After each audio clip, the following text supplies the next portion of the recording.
This week in Pokemon GO, we're going to be taking a look at the best Grass-type Pokemon to power up. Now, I was planning on doing a Water-type Pokemon feature next week, but I did get a suggestion to do Ground-types next. So let me know in the comment section down below what you would like me to cover. I'll pick the most popular option. But now, with that being said, let's jump straight into the featured Pokemon. The first Pokemon that we're going to talk about is going to be Mega Sceptile with Bullet Seed plus Frenzy Plant. Frenzy Plant is going to be a Legacy Calm Day moveset, so you have to use an Elite Team if you want to get your hands on this. But if you happen to get a really good IV spread on Sceptile, I strongly recommend it. The second best option is going to be Leaf Blade, which is still a decent option to go with, but at that point, especially if you have a Mega Venusaur with Frenzy Plant, the Mega Venusaur would be more powerful than even a Mega Sceptile with a Leaf Blade, so keep that in mind. And I guess while we're on the topic of Mega Venusaur, that is going to be the second best Mega option you guys can go with Vine Whip plus Frenzy Plant. Now let's say, for example, you have both Mega Sceptile and both Mega Venusaur with Frenzy Plant, but you don't have enough extra large candy for Mega Sceptile. Is Mega Venusaur actually better at level 50 than a level 40 Mega Sceptile? And it's pretty crazy, but it's actually not. Mega Venusaur is still slightly worse than Mega Sceptile at level 40. It's only like a point difference off, but I thought that was actually a pretty interesting analysis. Once again, this is based on the ER scale measurement, which factors in both DPS as well as TDO. So yeah, when it comes down to it, if you have a level 40 Mega Sceptile, it is still going to be better, just slightly better, than a Mega Venusaur at level 50. Mega Pokemon aside though, let's take a look at our next best options. So by far the best Grass-type Pokemon in the game, and personally even my favorite over the Megas, is going to be Kartana with Razor Leaf plus Leaf Blade. No Legacy movesets here, which I think is fantastic. This Pokemon is by far one of the best to use against rocket battles. Like anything weak to Grass-type Pokemon, Kartana completely obliterates it. It is seriously so much fun to run, guys. Like, you're gonna take down everything so freaking fast. Kartana is a crazy good investment.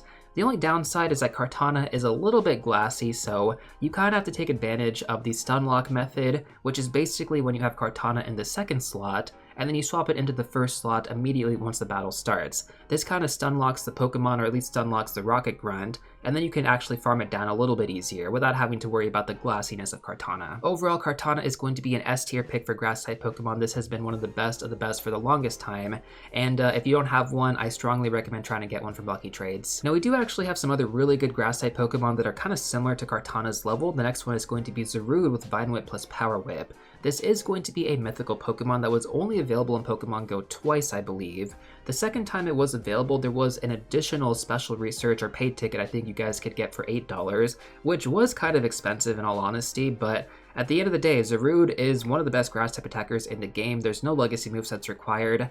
The only downside here is that getting the extra large candy is going to be kind of difficult because it is a mythical Pokemon, which means you have to use Rare Candy XL to get this guy to level 50.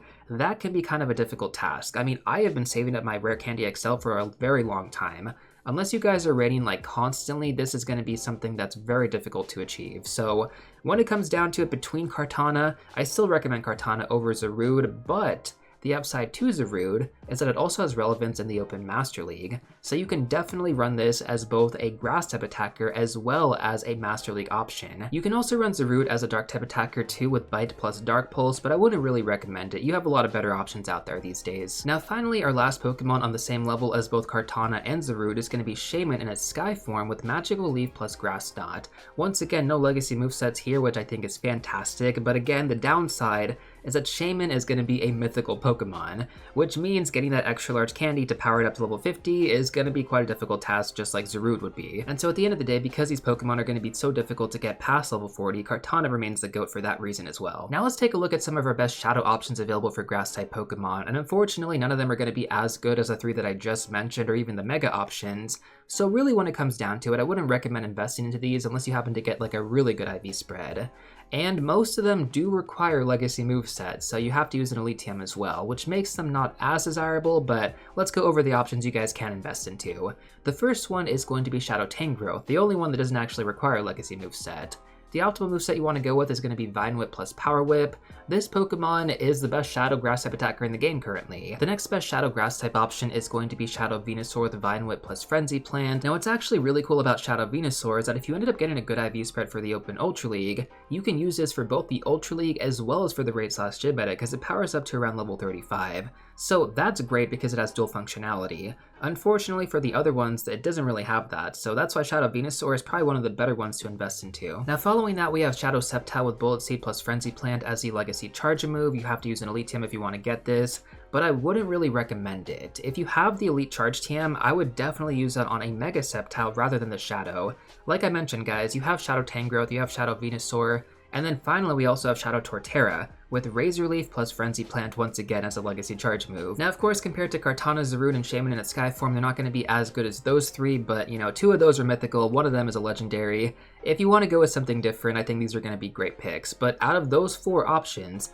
Shadow Venusaur is, in my opinion, the best Shadow to invest into right now. Now, what about some non-Shadow options? Are there any good options I can go with? Yeah, if you want to run something different, you can go with Rillaboom with Razor Leaf plus Grass Knot, or Meowscarada with Leafage plus a Legacy Charge move, Frenzy Plant. Now, Meowscarada just had a recent calm day that was Sprigatito in January, so if you weren't able to get this, you're going to have a second opportunity during December this year. Overall, I feel like Meowscarada could have been a lot better if it had access to a better fast move, but unfortunately, Leafage just really isn't that good. Now, with Rillaboom, I would be a little bit more conservative on this Pokemon. This does actually have a Dynamax variant and also a Gigantamax variant, so investing into this past level 30 isn't going to be recommended because you're probably going to get a better IV spread in the future for 1, and 2, you want to get the Gigantamax variant optimally, because then you can use it in multiple scenarios rather than just in raid battles. That pretty much covers all the raid relevant Pokemon I wanted to go over, and there is actually one more that I technically wanted to go over that covers both raid relevance, kinda, but also PvP relevance in the Open Master League.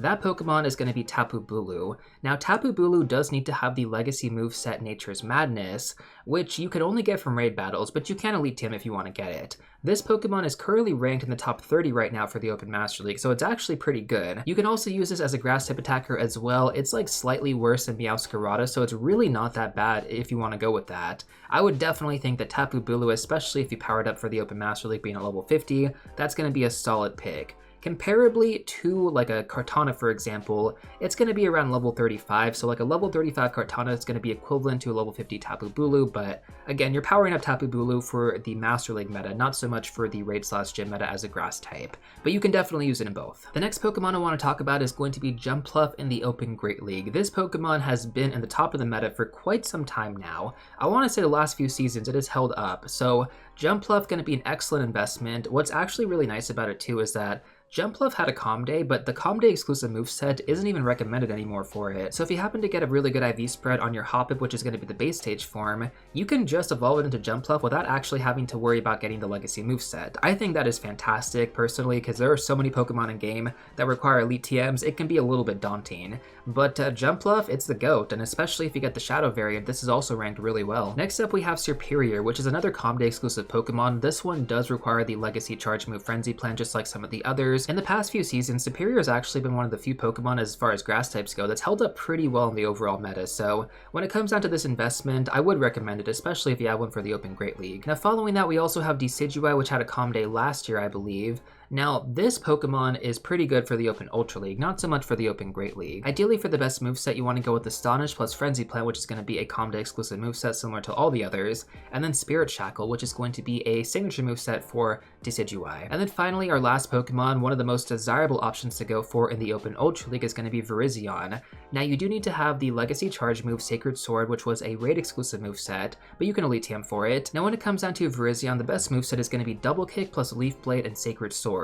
But there are going to be some conditions you guys have to meet before you power this up. And the reason I say that is because Virizion, when you catch it from raid battles, is going to have an IV floor of 10-10-10. So ideally you want to trade Virizion first to try to get a better IV spread for PvP, ideally low attack and then high defense and high stamina. Overall, I highly recommend doing that before you invest into a Virizion. It is a legendary Pokemon, so it's going to cost you 100,000 Stardust and 100 candy to unlock that secondary charge move. It's not a cheap investment, and that's why you want to really make sure that you get the right IV spread before you power it up. But once you get that really good IV spread on Virizion, you're going to be so happy. This Pokemon has been in the top of the meta for the Open Ultra League for like the last 2 years, so it has maintained relevance for quite some time, and I expect it to hold up in the future as well. We also just recently had Virizion featured during the Univitor, so there's probably a lot of people out there who have Sacred Sword on this Pokemon. This is going to be a great time to actually take advantage of those trades. You don't want to lucky trade this Pokemon, you just want to do a regular trade with the best friend, minimize the amount of Stardust you have to, trade for this Pokemon, and then hopefully you get a good IV spread. Anyways, with that being said, that pretty much covers the best grass type Pokemon you guys want to power up in Pokemon Go in 2025. If you still want to check out some more content in the meantime, you guys can watch these videos next.